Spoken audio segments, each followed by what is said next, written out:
বাড়ির পাশে হচ্ছে কলা গাছ থেকে কলা পাতা নিয়ে যাচ্ছি। তো এই যে এখন হচ্ছে শক্ত করে বাঁশের মুখগুলো আটকাই দিতে হবে কলা পাতা দিয়ে। আসলে অনেক কষ্ট করে ভিডিওটা মেক করতেছি, তো যারা যারা হচ্ছে আমাদের চ্যানেলে নতুন তো তারা হচ্ছে সবাই একটু আমাদের ইউটিউব চ্যানেলটা সাবস্ক্রাইব করে দিবেন।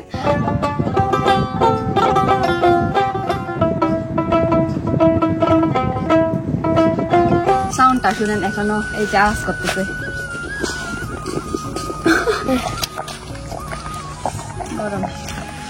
এই যে এখন হচ্ছে আনবক্সিং করব। দেখেন গাইস, আজকে হচ্ছে আপনাদেরকে আমাদের পাহাড়িদের খুবই জনপ্রিয় আর ঐতিহ্যবাহী সুমো গোরাং রেসিপি দেখানোর চেষ্টা করব। আমার হাতে এই বড় বাসটা দেখে বুঝতেই পারতেছেন আজকে হচ্ছে বাস দিয়ে ধামাকা কিছু রান্না বান্না হবে। এখন হচ্ছে বাসটা রান্না বান্না করার জন্য এটা কাটতে হবে। চলেন এখন হচ্ছে বাসটা কাটি। আর যারা যারা হচ্ছে আমাদের চ্যানেলে নতুন তারা হচ্ছে সবাই আমাদের ইউটিউব চ্যানেলটা সাবস্ক্রাইব করে দিবেন। তো এই যে এখন হচ্ছে আমি বাসটা কাটার ট্রাই করবো, যদিও আগে কোনোদিন আমি বাস কাটিনি। আর এই বাসটা কাটারও হচ্ছে একটা সিস্টেম আছে, উল্টা পাল্টা করে কাটলে কিন্তু ওইটা মানে রান্না করলে আর তরকারিটা খাওয়া যায় না। এই যে আসলে এত বড় বাস কি বলবো, আমি ফার্স্ট টাইম কাটতেছি গাইস। আসলে বাসের মধ্যে মাছ বা মাংস রান্না করলে কিন্তু আলাদাই একটা স্বাদ হয়ে যায় আর কি। তো এটা হচ্ছে আমাদের পাহাড়িদের খুবই ঐতিহ্যবাহী তরকারি, মানে বাসের মধ্যে দিয়ে রান্না করা ওইটা আর কি।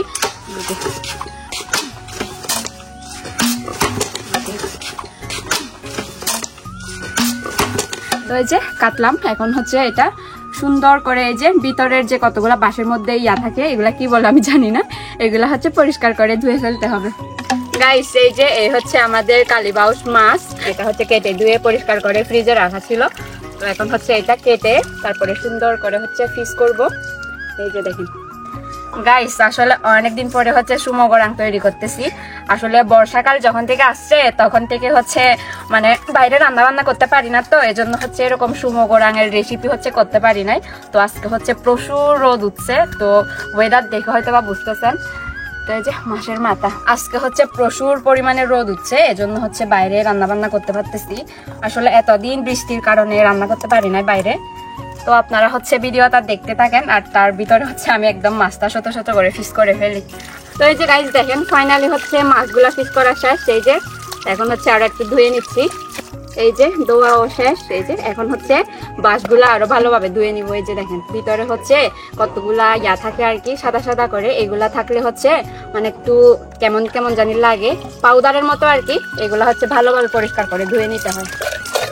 এই যে দেওয়া হচ্ছে শেষ, এখন হচ্ছে যাব সবকিছু রেডি করতে। বড় একটা গামলার মধ্যে হচ্ছে মাছগুলা দিয়ে দিছি, আর তার সাথে হচ্ছে লবণ হলুদ এই যে পেঁয়াজ কষিও দিয়ে দিছি।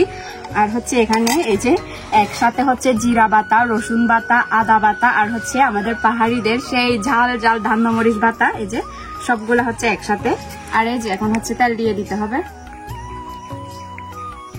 আর এখন হচ্ছে এই যে হাত দিয়ে সুন্দরভাবে হচ্ছে লবণ হলুদ মানে মশলাগুলোর সাথে মিক্স করে নিতে হবে, কারণ বাঁশের মধ্যে রান্না করব তো ওইখানে হচ্ছে উল্টাই দেখার বা ছেঁকে দেখার তো মানে ইয়া কোনো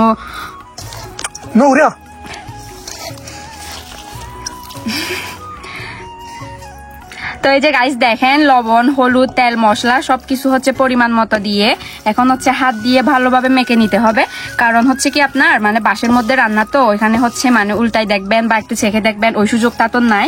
এই জন্য হচ্ছে সবকিছু পরিমাণ মতো দিয়ে ভালো করে হাত দিয়ে মেখে নিতে হবে। এই যে দেখেন ওয়াও আদার ফ্লেভার আসতেছে। আর এটা হচ্ছে আমাদের বিশেষ করে চাকমাদের একদম পুরনো একটা ঐতিহ্যবাহী তরকারি বলা যায়, কারণ যখন হচ্ছে একদম মানে পাতিল দেখছি বাইর হয় নাই তখন থেকে মানে আগেকার দিনে আমাদের নানুর তার মারা আমাদের কি ঠাকুরমা হবেন আর কি, তো ওনারা হচ্ছে মানে এরকম বাঁশের মধ্যে রান্না করে খেতেন আর কি।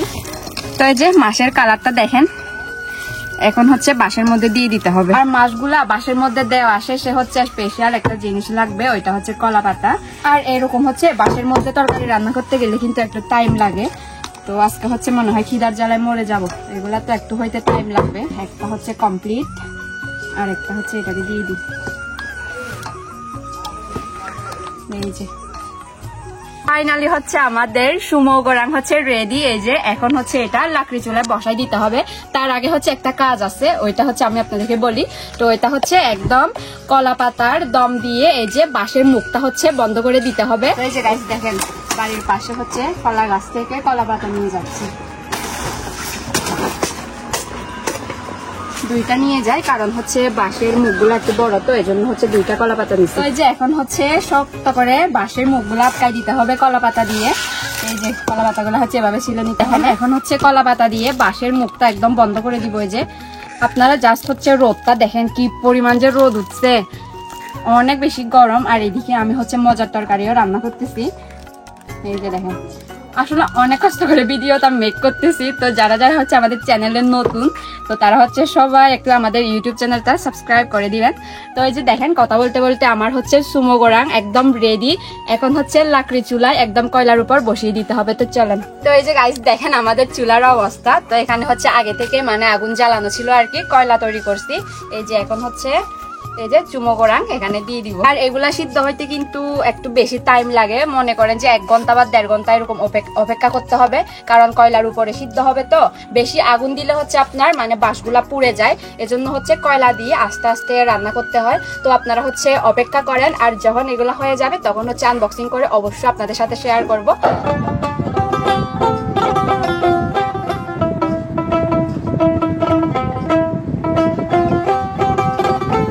গাইস দেখেন ফাইনালি হচ্ছে এই যে প্রায় 1 ঘন্টা অপেক্ষা করার পরে এই যে প্রায় কিন্তু হয়ে আসছে, কিন্তু তারপরেও আমরা হচ্ছে কিছুক্ষণ আরো সিদ্ধ করব। এই যে পাশের কালারটা দেখেন একদম চেঞ্জ হয়ে গেছে। এই যে গাইস ফাইনালি হচ্ছে আমাদের সুমো গোরাং রেসিপি, এই যে এটা হচ্ছে একদম রান্না হয়ে গেছে বলা যায়। এই যে বাঁশের কালারগুলা দেখেন জাস্ট। এই যে এখন হচ্ছে একটা হচ্ছে আনবক্সিং করব, আর একটা হচ্ছে রেখে দিব একদম বিকাল পর্যন্ত। সাউন্ডটা শুনেন এখনো এই যে আওয়াজ করতেছে।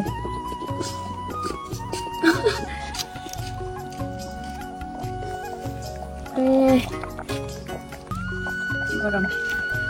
এই যে এখন হচ্ছে আনবক্সিং করব। দেখেন মাছগুলা দেওয়ার সময় তো দেখছিলেন এক ফোঁটাও হচ্ছে এক্সট্রা জল ইউজ করি নাই, কিন্তু তারপরেও দেখেন অটোমেটিক হচ্ছে এই যে জল বাইরে হয়ে গেছে। ওরে ফাইনালি দেখেন আমাদের চুমো গোরাং মাছ। এই যে তো আমরা হচ্ছে বেশিক্ষণ মানে টাইম নিয়ে সিদ্ধ করতে পারি না, এজন্য হচ্ছে ঝোল রয়ে গেছে। আসলে সুমো গোরাং এর মাছ কিন্তু একদম ঝোল শুকনা করে রান্না করতে হয়। তো এটা তো একটা বাস আনবক্সিং করলাম, এটাতে হচ্ছে ঝোল রয়ে গেছে, কিন্তু মাছগুলো হচ্ছে একদম মানে সিদ্ধ হয়ে গেছে আর কি। আর একটা বাস যেটা আছে ওইটা হচ্ছে আমরা একদম বিকেল পর্যন্ত রেখে দিব, আর ওইটা হচ্ছে একদম ঝোল শুকনা করে খাবো আর কি। তো এই তো ফাইনাল লুক দেখেন, সেই আদার গন্ধ আসতেছে। এই যে তো ভিডিওটাও এ পর্যন্ত আর কি। তো আমার হচ্ছে সুমো গোরাং এই তরকারিটা কেমন লাগছে অবশ্যই কমেন্ট করে জানাবেন, আর আমাদের চ্যানেলে নতুন হয়ে থাকলে অবশ্যই চ্যানেলটা সাবস্ক্রাইব করে দিবেন। তো সবাই ভালো থাকবেন, সুস্থ থাকবেন, দেখা হবে অন্য কোনো ভিডিওতে। টাটা।